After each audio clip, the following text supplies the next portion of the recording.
नमस्कार, स्वराज एक्सप्रेस देख रहे हैं आप। मैं हूं आपके साथ निशा। जबलपुर में प्राकृतिक खेती के नाम पर लगाई जा रही चौपाल में गुजरात के राज्यपाल श्री आचार्य देवव्रत और मुख्यमंत्री डॉक्टर मोहन यादव मौजूद। देखे लाइव।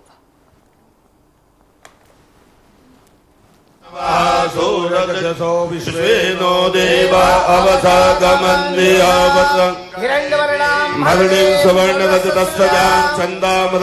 लक्ष्मी जातवेदो जातवेदो लक्ष्मी मनमकामने यस्यां हिरण्यं विद्येयं कामस्तं पुरुषाणाम् अस्य पूर्वां दतमद्यां हस्तिनाथ प्रमोदने श्रियं देवी मुपये श्रीमां देवी जुष्टां मानस्तो केतनये मानयायुकिमानो घोषमानो वसे फुलीरिका मानो वीरानुतभाविनो वदीर्घवन्ता सदवित्वा हवामहे। भूम्यै नमः। महापौर माननीय श्री जगत बहादुर अन्नू भैया से भी आग्रह है कि वो अपना मंच पर स्थान ग्रहण करें।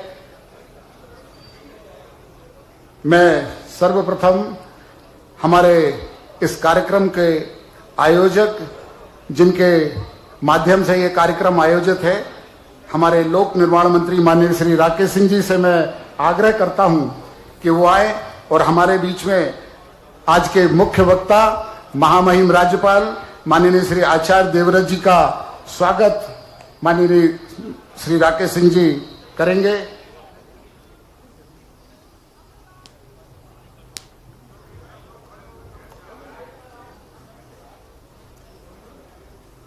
सभी लोग जोरदार तालियों से अभिनंदन करें। भाई साहब से पुनः आग्रह है कि स्मृति चिन्ह भेंटकर माननीय राज्यपाल महोदय का स्वागत करें।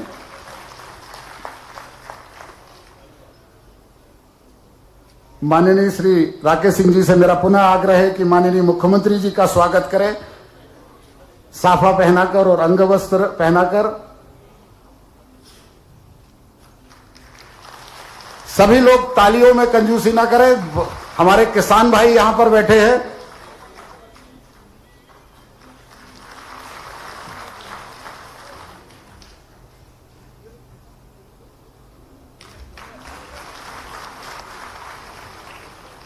आज के कार्यक्रम में हमारे कृषि मंत्री माननीय श्री इंदल सिंह कंसाना जी भी उपस्थित हैं, उनका भी स्वागत है। मैं भाई नगर के अध्यक्ष रत्नेश सोनकर जी और राजकुमार पटेल जी से आग्रह करता हूं कि हमारे कृषि मंत्री श्री इंदल सिंह कंसाना जी का साफा पहनाकर और अंगवस्त्र पहनाकर उनका स्वागत करें और साथ ही स्मृति चिन्ह भेंटकर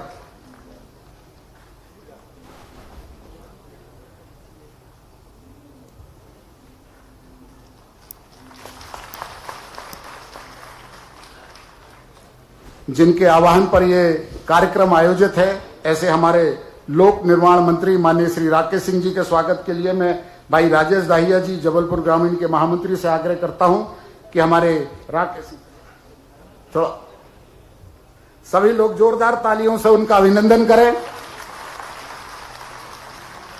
मंचासीन अतिथियों के सभी के स्वागत के लिए मैं आग्रह करता हूं कि हमारे राजेश दाहिया जी, राजेश राय जी, हमारे पंकज दुबे जी, हमारे किसान मोर्चा के दोनों अध्यक्ष सभी आए और हमारे मंचासीन सभी अतिथियों का स्वागत करें। माननीय विश्वनाथ जी, आपसे भी आग्रह है कि मंच पर अपना स्थान ग्रहण करें।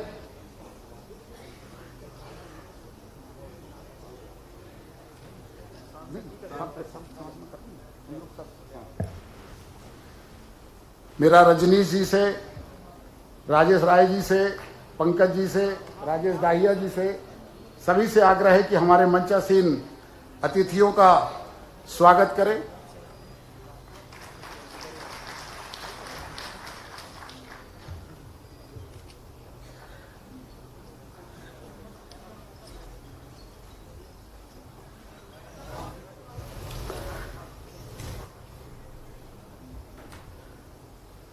सबसे पहले स्वागत के पश्चात मैं आग्रह करता हूं हमारे कृषि मंत्री माननीय श्री एंदल सिंह कंसाना जी से कि वो आए और आज के एक चौपाल कृषि प्राकृतिक खेती के नाम पर हम सभी यहाँ किसान भाइयों को अपना उद्बोधन प्रदान करें। माननीय श्री कृषि मंत्री जी। आज के इस जबलपुर के प्राकृतिक खेती समारोह के मुख्य अतिथि परमादरणीय हमारे गुजरात के गवर्नर साहब, मध्य प्रदेश के लोकप्रिय मुख्यमंत्री आदरणीय डॉक्टर मोहन यादव जी, हमारे पीडब्ल्यूडी मंत्री आदरणीय राकेश सिंह जी, हमारे आदरणीय अजय बिश्नोई जी, हमारे सभी आदरणीय विधायक और हमारा समस्त भरा पूरा मंच और मेरे सभी आदरणीय बुजुर्गों, नौजवान साथी भाइयों, मासूम बच्चों, माताओं एवं बहनों, भाइयों, आज मुझे कुछ कहने की ज्यादा आवश्यकता नहीं है। आज हमारा जो पूरा दरबार सामने हमारे किसान भाई बैठे हैं, आदरणीय हमारे गवर्नर साहब को सुनने के लिए बैठे हैं। आज वो हमारे मध्य प्रदेश के जबलपुर में आए। मैं मध्य प्रदेश की जनता की ओर से और किसानों की ओर से उनका हार्दिक अभिनंदन करता हूं, स्वागत करता हूं। बहुत बहुत धन्यवाद। बहुत बहुत धन्यवाद माननीय कृषि मंत्री जी। अब मैं जिनको आमंत्रित करने जा रहा हूं, जिनके आह्वान पर ये एक चौपाल प्राकृतिक खेती के नाम हमारे लोक निर्माण मंत्री माननीय राकेश सिंह जी आए और हम सबके बीच में आज के कार्यक्रम की रूपरेखा और प्रस्तावों के सहित अपनी बात रखेंगे। माननीय राकेश सिंह जी।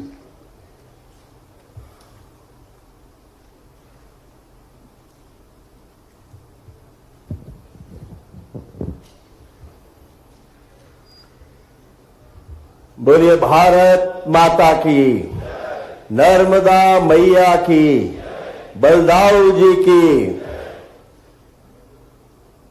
आज के इस कार्यक्रम में विशेष रूप से हम सबके बीच में पधारे एक ऐसा व्यक्तित्व जो पहले हिमाचल और बाद में गुजरात के राज्यपाल के रूप में न केवल कर्मठता से अपनी राजकीय जिम्मेदारियों का निर्वहन कर रहे हैं, बल्कि उसके साथ साथ पूरे देश में प्राकृतिक खेती के लिए एक अलख जगा रहे हैं। एक ऐसा नाम जिनको सुनते ही देश में सभी के मन में श्रद्धा का भाव पैदा होता है। ऐसे गुजरात के राज्यपाल आदरणीय आचार्य देवव्रत जी हमारे बीच में हैं। जरा तालियों की गड़गड़ाहट के साथ हम सभी उनका स्वागत और सम्मान करें। मंच पे विराजमान हम सबके नेता, मध्य प्रदेश के लोकप्रिय और यशस्वी ऐसे मुख्यमंत्री जो स्वयं किसान हैं, किसानों की पीड़ा को समझते हैं, सम्मानीय मोहन यादव जी, जरा जोरदार तालियां आपने जल्दी बजा दी। मंच पर उपस्थित हमारे सम्मानीय मध्य प्रदेश के कृषि मंत्री जो पूरी कर्मठता के साथ प्रदेश के किसानों की चिंता कर रहे हैं, सम्मानीय एंदल सिंह जी के लिए भी तालियों के साथ में हम स्वागत करें। मंच पे विराजमान हमारे जबलपुर के महापौर आदरणीय जगत बहादुर अन्नू जी, मंचासीन हमारी सांसद आदरणीय बहन सुमित्रा जी, मंच पे विराजमान हमारे लोकप्रिय सांसद सम्मानीय आशीष जी, मंचासीन हमारे वरिष्ठ विधायक सम्मानीय अजय बिश्नोई जी, सम्मानीय अशोक रोहानी जी, सम्मानीय अभिलाष जी, सम्मानीय संतोष जी, सम्मानीय नीरज जी, जिला पंचायत की अध्यक्ष बहन आशा जी, मंच पे विराजमान हमारे अध्यक्ष द्वय भाई रत्नेश जी, भाई राजकुमार जी और नगर निगम के अध्यक्ष भाई रिंकू जी, मंच पे विराजमान अधिकारीगण और मेरे सामने बैठे हुए हमारे इस क्षेत्र के सभी अन्नदाता किसान भाइयों दोनों हाथ जोड़कर मैं आपको प्रणाम और नमन करता हूं। बहुत अधिक देर से मैं जानता हूं आप सभी यहां पर विराजमान हैं। माननीय मुख्यमंत्री जी को चूंकि आज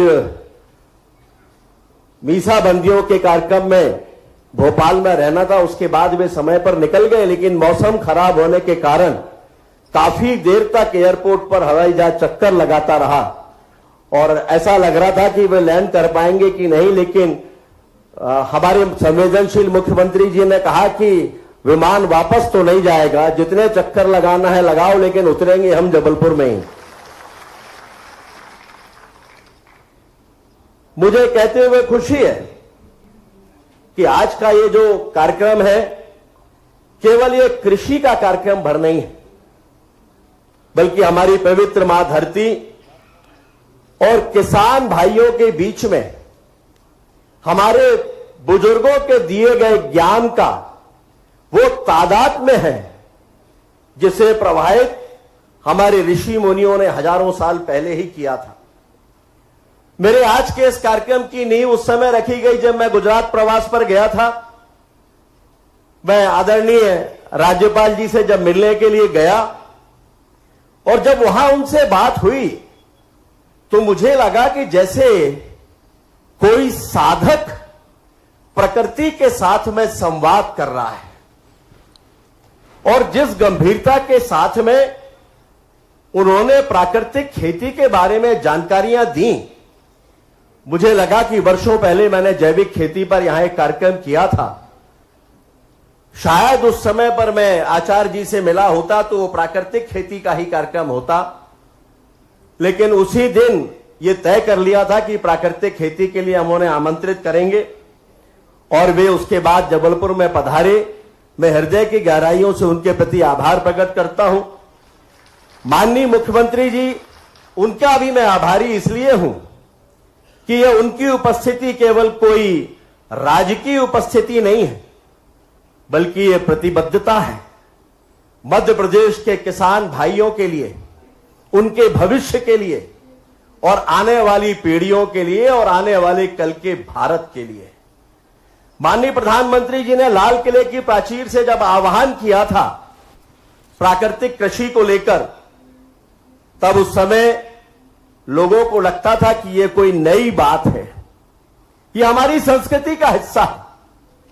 और आज देश में 5 लाख से ज्यादा किसान प्राकृतिक खेती को अपना चुके हैं और हमें यह कहते हुए खुशी है कि इसी संकल्प को आगे बढ़ाने का काम आदरणीय आचार्य देवव्रत जी कर रहे हैं।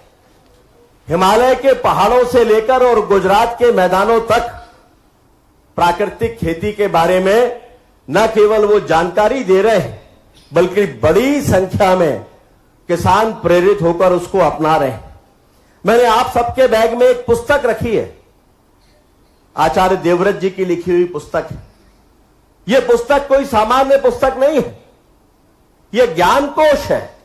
यह वो ज्ञान है जो हजारों साल पहले हमारे ऋषि मुनियों ने हमको दिया था। उसका एक छोटा सा उदाहरण मैं आपके सामने रखना चाहता हूं। उसी पुस्तक से मैंने पेज नंबर 37 से लिया है, जिसमें लिखा है कि जंगल के पेड़ को यूरिया कौन देता है, कीटनाशक का छिड़काव कौन करता है, उन्हें पानी कौन देता है, लेकिन जब समय आता है तब पेड़ फल से लद जाते हैं। जंगल के पेड़ के किसी भी पत्ते को तोड़ लीजिए और लैब में टेस्ट करा लीजिए, एक भी तत्व की कमी नहीं मिलती।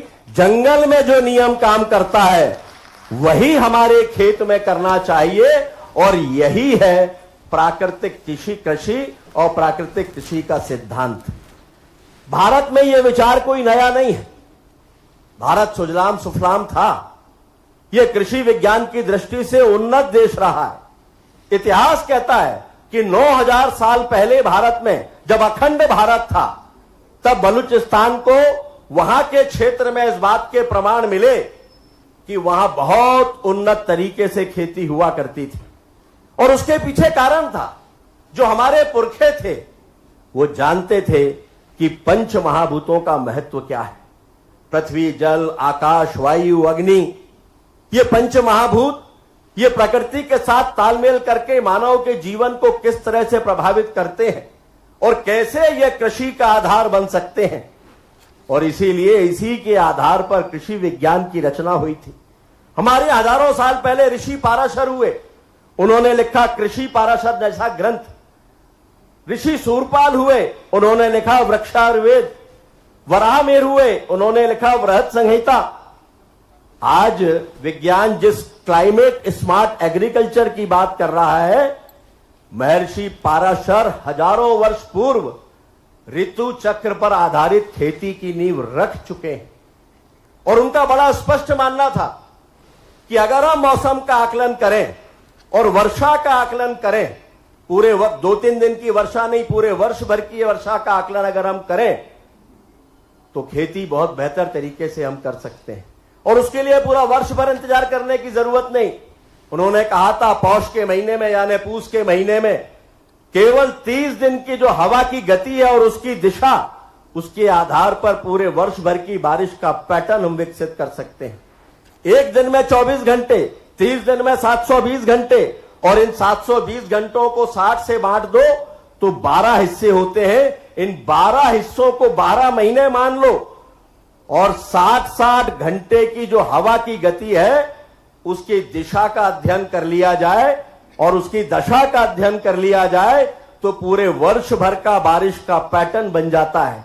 यानी पहले 60 घंटे जो 2.5 दिन के बराबर होते हैं, इसमें अगर हवा पश्चिम और उत्तर की दिशा में बह रही है तो उस साल के वर्षा काल के संबंधित महीने में पहले दिन ही बारिश होगी। कितना अद्भुत था ये हमारा कृषि विज्ञान। और ये कपोल कल्पना नहीं है, इस पर प्रयोग हो चुके हैं और वैज्ञानिकों ने प्रयोग करके ये मान लिया है कि ये विज्ञान उस जमाने में उन्नत था, आज से बेहतर था और आज भी उसके आधार पर वर्षा के पैटर्न को विकसित किया जा सकता है। कहने के लिए बहुत कुछ है लेकिन समय बीत चुका है, हमें ज्ञान की बहुत सी बातें मिलेंगी लेकिन निर्णय हमारा है। मैंने वर्षों पहले जब जैविक खेती पर एक कार्यक्रम किया था तो एक ही आग्रह किया था, कुछ करिए या ना करिए, कम से कम अपने खाने के लिए अपनी खेती उस पे तय कर लीजिए कि अपनी खेती के लिए, अपने घर के लिए आप अनाज पैदा करेंगे। कुछ समय बीतने के बाद मैंने कोशिश की थी कि कुछ अनाज जैविक मिल जाए, लेकिन संभव नहीं हो सका। बाद में ध्यान में आया कि उसकी कई कठिनाइयां हैं, लेकिन प्राकृतिक खेती को लेकर कोई कठिनाइयां नहीं है। अब निर्णय हमारा है। एक विकल्प है पुराना रास्ता यानी कर्ज का, जहर का, बीमारी का, और दूसरा है वो मार्ग जो महर्षि पाराशर से होते हुए देश के माननीय प्रधानमंत्री आचार्य देवव्रत जी और हमारे मुख्यमंत्री जी के माध्यम से हम सब तक आ रहा है। निर्णय हमें करना है। एक छोटे सी बात के साथ मैं अपनी बात समाप्त कर रहा हूं। अभी 3 दिन पहले जबलपुर के कुछ किसान जो प्राकृतिक खेती करते हैं उनके साथ मैं बैठा था, उनसे बातचीत कर रहा था। मैंने उनसे कहा कि कुछ वर्ग ऐसे हैं समाज में जो खेती बहुत उन्नत तरीके से करते हैं। उन्होंने धीरे से कहा कि हां, और उनमें से कुछ में कैंसर जैसा रोग बहुत तेजी के साथ फैल रहा है। मुझे आश्चर्य हुआ। कल हमारे एक कार्यकर्ता का फोन आया, मैंने यही बात उसको दोहराई। थोड़ी देर के विराम के बाद उन्होंने लंबी सांस लेते हुए कहा कि भाई साहब, मेरे गांव में 12 कैंसर पेशेंट हैं और 12 के 12 उसी वर्ग से संबंधित हैं जो खेती को बहुत अत्याधुनिक तरीके से करते हैं। अब मुझे नहीं मालूम इसके कोई प्रमाण होंगे नहीं होंगे, हम इसको प्रमाणित भी नहीं कर सकते, लेकिन चिंता का विषय तो ये हम सभी के लिए है कि आने वाली पीढ़ियों के लिए हम क्या छोड़कर जाना चाहते हैं। बहुत बड़ी संख्या में सभागार के बाहर भी एलईडी स्क्रीन के माध्यम से किसान भाई इसे सुन रहे हैं। मैं उनका भी आभार प्रकट करता हूं और यहां पर बैठे हुए किसान भाइयों के प्रति आभार प्रकट करते हुए विशेष रूप से मैं माननीय राज्यपाल महोदय और मध्य प्रदेश के संवेदनशील मुख्यमंत्री जी के प्रति आभार प्रकट करता हूं। बहुत बहुत धन्यवाद। भारत माता की जय। बहुत बहुत धन्यवाद माननीय राकेश सिंह जी। आपने हर समय उन विषयों को छुआ है जिसकी आवश्यकता समाज को रही है। निश्चित तौर से आज ही एक चौपाल प्रकृति के नाम ये विषय भी ऐसा है जिसकी अत्यंत आवश्यकता आज समाज को जागरूक करने की है। मुझे लगता है कि आपने जल रक्षा के माध्यम से एक बहुत बड़ा आंदोलन और जल स्रोतों की रक्षा के लिए भी आपने किया था, जिसमें तालाब की सफाई और जल बावड़ियां जो हमारे जिले में हैं उनके भी साफ सफाई का कार्य सभी समाज के वर्गों को लेकर किया था, जिसमें माननीय प्रधानमंत्री जी ने ट्वीट के माध्यम से इस कार्य की सराहना भी की थी। और माननीय मुख्यमंत्री जी जो यहाँ पर बैठे हैं, मुझे जल मंदिर में जाकर उन्होंने आचमन भी उसमें किया था। तो मैं आपके इन सभी कार्यों के लिए यहाँ पर उपस्थित समस्त किसानों की ओर से आपका अभिनंदन करता हूं। शिक्षा, स्वास्थ्य और संस्कार जिनके जीवन का उद्देश्य और लक्ष्य है, जिन्होंने जन्म से ही संस्कार का पान करके जीवन में उसे दृढ़ता से निभाया है, ऐसे श्री आचार्य देवव्रत जी हिंदी और इतिहास में स्नातक और स्नातकोत्तर हुए हैं। पौष्टिक संतुलित आहार, नियमित श्रम, व्यायाम और खेलकूद तथा प्राकृतिक चिकित्सा से स्वास्थ्य जीवन के समर्थक श्री आचार्य देवव्रत जी योग विज्ञान में डिप्लोमा रखते हैं। नैतिकता, मूल्यों और आत्मनिर्भरता के साथ श्रेष्ठता प्रदान करने वाली शिक्षा के समर्थक श्री आचार्य देवव्रत जी ने 3 बार डॉक्टरेट की उपाधि प्राप्त की है। नेचुरोपैथी, योगिक साइंस और डॉक्टरेट श्री आचार्य देवव्रत जी को हरियाणा की कुरुक्षेत्र यूनिवर्सिटी से डॉक्टर ऑफ लिटरेचर और पंजाब की डीवी यूनिवर्सिटी से डॉक्टर ऑफ फिलॉसफी की मानक उपाधि से सम्मानित किया गया है। प्रधानाचार्य के रूप में लगातार 35 वर्षों तक कठिन परिश्रम करके गुरुकुल क्षेत्र को आज राष्ट्र की अद्वितीय शिक्षण संस्था की पहचान देने वाले श्री आचार्य देवव्रत जी वैदिक दर्शन, राष्ट्रीयवादी चिंतन, नैतिक मूल्य और योगिक जीवन शैली के समर्थक हैं। स्वच्छता, पर्यावरण, कन्या शिक्षा, महिला सशक्तिकरण के लिए वे हमेशा सक्रिय रूप से प्रयासरत रहे हैं। पंचभूतों को शुद्ध करने में हम सक्षम प्राकृतिक खेती पद्धति के प्रवर्तक श्री आचार्य देवव्रत जी पिछले 10 वर्षों से हरियाणा कुरुक्षेत्र में अपनी 180 एकड़ भूमि में प्राकृतिक खेती कर रहे हैं। केवल गुजरात में ही नहीं, पूरे भारत में किसानों से मिलकर स्वयं प्राकृतिक खेती का प्रशिक्षण दे रहे हैं। उनके भागीरथी प्रयासों से हिमाचल प्रदेश में 90% ग्राम पंचायतों में और गुजरात के लगभग 10 लाख किसानों को प्राकृतिक खेती के लिए प्रेरित किया है। पहले हिमाचल प्रदेश और अब गुजरात में गवर्नर के रूप में कार्यकाल के दौरान नागरिकों के हृदय में, जनमानस में सिद्धांतवादी, अनुशासित, निष्पक्ष, न्याय प्रेमी, परिश्रमी और हमेशा मानवीय दृष्टिकोण दिखाने वाले विद्वान राजपुरुष की अमिट छाप छोड़ने वाले परम आदरणीय श्री आचार्य देवव्रत जी गुजरात विद्यापीठ एवं राज्य की अन्य विश्वविद्यालयों के कुलपति के रूप में सच्चे आचार्य हैं और राष्ट्र के प्रति किसान को प्राकृतिक खेती कराने वाले सच्चे भीष्म आर्थिक देवव्रत हैं। मैं आग्रह करता हूं माननीय राज्यपाल जी से कि वो हम सबका यहां पर मार्गदर्शन करें।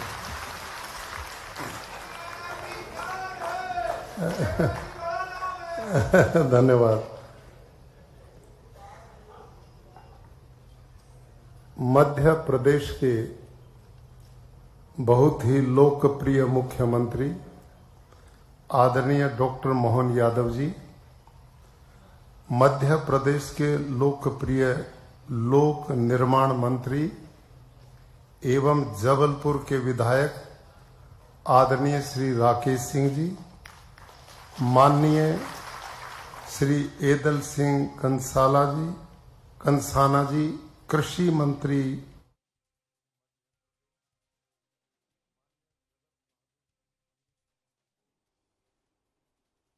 भी करेंगे ताकि हमारे किसानों को जो प्राकृतिक खेती के आधार पर लाते हैं उनको वैसा महत्व मिले, उनको अलग से ये कठिनाई नहीं आए कि वो गेहूं में गेहूं एक जैसे ही गेहूं, अब वो तो क्या करे उसमें 6,000 में 2400-2600 तो उनको अपने जो मूल महत्व है उस तरह से वो जाना जाए। इस सारे प्रबंधन को करने के लिए आपके मौजूदगी में हम आपको आश्वस्त भी करते हैं और ये अपने आप के लिए भी अच्छा रहेगा। आज तो मैं ज्यादा भाषण नहीं दूंगा, पूरे मंच और आप सबको बधाई, बहुत बहुत धन्यवाद। बहुत बहुत धन्यवाद माननीय मुख्यमंत्री जी। सभी के लिए एक और बात, मैं इस अवसर पर माननीय आचार्य जी से निवेदन करूंगा, यदि हम में से कोई प्रशिक्षण लेना चाहे तो उन्होंने इस बात के लिए अनुमति दी है कि 2 दिन के लिए उनके खेत पे यानी कुरुक्षेत्र में जाकर प्रशिक्षण भी मिल सकता है। मंत्री लोक निर्माण श्रीमान राकेश सिंह जी, माननीय मंत्री यदल सिंह जी, माननीय विधायक और वरिष्ठ नेता अजय सिंह जी, हमारे अजय वैष्णव जी, इस अवसर पर जगत बहादुर जी, हमारी राज्यसभा की माननीय सांसद वाल्मीकि बहन जी, यहाँ हमारे सांसद आशीष दुबे जी, हमारे माननीय विधायक अशोक रोहाणी जी और आप सब, ये एक एक करके सही बात है, जितनी अच्छी सरलता से आपने समझाया भाई साहब, हमको तो ऐसा लग रहा था कि और ये चलती रहे। हमारे लिए तो नर्मदा जी के भेड़ा घाट में डुबकियां लग रही थी, ऐसा लग रहा आनंद के साथ।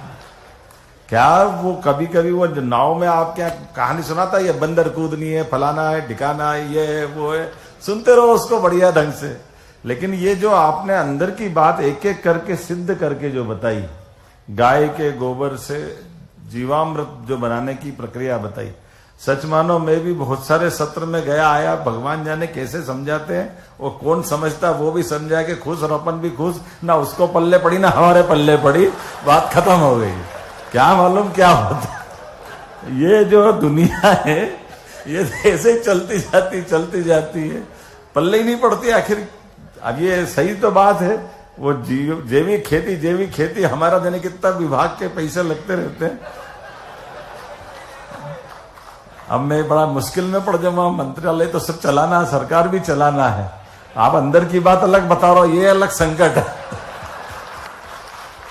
और ऐसा बता रहा हो कि दिल खोल के ही बता रहा हो कि मुख्यमंत्री भी कह रहा हाँ जो बता रही, ये समझने वाली बात है। लेकिन ये सही है कि जो सरलता से समझ में आ जाए, ये बिल्कुल। अब मैं आपकी बात को दूसरे ढंग से बताता हूं। ये जितने लोग सामने हम बात कर रहे हैं, मैं भी उसमें शामिल हूं। मैंने खुद ने भी खेती की है, तो मान के चलो माननीय महामहिम जी, हम में से किसी को ना यूरिया की थी, ना डीएपी की, ना कोई आदत ही नहीं थी। जबरदस्ती बुला के पकड़ के लाके ये डालना चाहिए तो ये हो जाएगा, ना ये हो जाएगा, पता नहीं क्या क्या हो जाएगा। ये जो चलाने वाले लोग थे, ये पश्चिम आधारित सोच के जो भी लोग थे, दुर्भाग्य से, जैसे हम सब जानते हैं कि हमको सबको मालूम है, आज डॉक्टर के पास जाओ तो वो कहता अरे जल गया, पानी डालना था, बहुत अच्छा हो गया। अरे सर पहले डालते तो अरे कहाँ पानी डाल दिया तुमने, सब घाव बिगाड़ दिया, पहले बर्नाल लगाओ, ये लगाओ, वो लगाओ, नहीं घाव बड़ा हो जाए, जब तक उनको मजा ही नहीं आता था। और आज की पहले पानी डालो, ये जो समय के साथ समझ में आ रही, सच में जैसे नमस्कार का महत्व कोविड के बाद ही समझ में आया। जोरदार अभिनंदन करो हमारे लिए, आज ये उसी प्रकार का समय। भारतीय जो ज्ञान, भारतीय जो विधाएं, भारतीय गौमाताओं का महत्व, मैं केवल इतना ही बताना चाहूंगा माननीय आचार्य जी, कि हमने अपने गौमाता के जो एक तरह से मध्य प्रदेश के लिए अभियान चलाया, और ये जैविक खेती के लिए भी कृषि मंत्री जी आप बैठे हैं, निश्चित रूप से ये जो गोपालन के लिए हमने प्रति गौशाला 20 की जगह 40 रुपए किया है, और गोपालन को बढ़ावा दे रहे हैं। हमने कहा कि जो दूध उत्पादन हमारा 9% देश में कंट्रीब्यूशन है, इसको 20% तक ले जाएंगे, और दूध उत्पादन से भी आय होती है, ऐसा नहीं कि दूध उत्पादन से आय नहीं होती है। एक जाने अनजाने पाप हो गया था पुराने समय में, हमारी सरकार में नहीं हुआ, पहले से ही हुआ, उसमें भैंस का दूध खरीदने के मजबूर करना, गाय का दूध अवॉइड करना। तो तरीका क्या लगाया? तरीका ऐसा लगाया कि वो इसके फेट के आधार पे खरीदेंगे। अब वो कोई भी गाय, साहिवाल हो, गिर हो, थारपारकर हो, देसी या कोई सी गाय हो, उसमें वो फेट आता ही नहीं, वो भैंस के ही देते थे। वो खरीदने के लिए तो भैंस का वो फेट वाला दूध का पैमाना, और जितने दूध वाले बेचते सब गाय का दूध पानी मिला और गाय का दूध बेचने का काम चलाते थे। ये मतलब ये जो षड्यंत्र हुए काल के प्रभाव में, इन षड्यंत्रों के आधार पर ही अपनी बहुत सारी व्यवस्था बिगड़ी। ये उसी षड्यंत्र का हिस्सा था जिसके माध्यम से रासायनिक केमिकल खादों को बढ़ावा देना, खेती को मजबूर कर देना, हमारी गोवंश को अवॉइड करवाना। लेकिन मैं मान के चलता हूं, हमने माननीय प्रधानमंत्री जी के नेतृत्व में और आप जैसे स्वनाम धन्य ऐसे विद्वानों के सानिध्य में संकल्प ले रहे हैं। मैं यहीं से घोषणा करता हूं, हमारे बीच अदल सिंह कंसाना जी है, प्राकृतिक खेती के लिए प्रोत्साहन की योजना बनाई है, निश्चित रूप से हम सरकार से अनाउंस करेंगे। मैंने आपको आग्रहपूर्वक इसीलिए बुलवाया था कि अदल सिंह कंसाना जी मूल तक खुद किसान आदमी है और खेतीबाड़ी और इस सब चीजों बहुत अच्छे से उनके रुचि से करते हैं। और मैं मान के चलता हूं, जब ये पूरे समय जब भी कोई बैठेगा, विद्वान भी बैठे, लेकिन ऐसी सभा में अगर कृषि मंत्री भी बैठते हैं तो वो अपनी चीजों को समझाने समझने के लिए, और आप जैसे विद्वान के आने के बाद जब आपने प्रैक्टिकल करके दोनों चीज बताई कि आपकी स्वयं की खेती भी केमिकल की थी और आपने जो लाभ लिया और जिस ढंग से ये एक अभियान चला है, निश्चित रूप से मध्य प्रदेश में तो बहुत अच्छी संभावना है, क्योंकि बड़े पैमाने पे भी प्राकृतिक खेती पूरे देश में कहीं की जाती तो सबसे ज्यादा संख्या में हमारे मध्य प्रदेश में प्राकृतिक खेती होती है। ये आंकड़ा अपने पास है। मैं मान के चलता हूं, आने वाले समय में हमारी मंडियों में भी 2 तरह के उपार्जन की व्यवस्था बनाएंगे और विक्रय की व्यवस्था भी करेंगे, ताकि हमारे किसानों को जो प्राकृतिक खेती के आधार पर लाते हैं उनको वैसा महत्व मिले, उनको अलग से ये कठिनाई नहीं आए कि वो गेहूं में गेहूं एक जैसे ही गेहूं, अब वो तो क्या करे उसमें 6000 में 2400-2600, तो उनको अपने जो मूल महत्व है उस तरह से वो जाना जाए। इस सारे प्रबंधन को करने के लिए आपके मौजूदगी में हम आपको आश्वस्त भी करते हैं और ये अपने आप के लिए भी अच्छा रहेगा। आज तो मैं ज्यादा भाषण नहीं दूंगा, पूरे मंच और आप सबको बधाई, बहुत बहुत धन्यवाद। बहुत बहुत धन्यवाद माननीय मुख्यमंत्री जी। सभी के लिए एक और बात, मैं इस अवसर पर माननीय आचार्य जी से निवेदन करूंगा, यदि हम में से कोई प्रशिक्षण लेना चाहे तो उन्होंने इस बात के लिए अनुमति दी है कि 2 दिन के लिए उनके खेत पे यानी कुरुक्षेत्र में जाकर प्रशिक्षण भी मिल सकता है।